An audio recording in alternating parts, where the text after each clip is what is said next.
রাজার ঘরে ছোট রানী এলো পদ্মাবতী।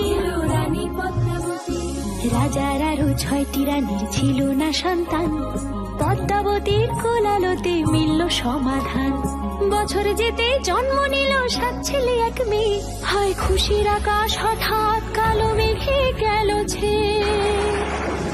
হিংসেতে যায় জ্বলে পুড়ে বাকি 6টি রানী, যুক্তি করে ঘটায় ওরা 7 কুমারের হানি। সুযোগ মতো 7 ছেলেকে মাটিতে দেয় পুঁতে, বাঁচে একা পারুল, ওরা পায় না তাকে ছুতে। ধাইমা বাজায় সেই মেয়েকে বড় করে তোলে, 7 ভাইকে পায় যে পারুল 7টি চাপা ফুলে। এত কিছুর পরেও রাজার বিপদ যে কাটে না, সূর্য নগরে সুখের সূর্য আর ওঠে না।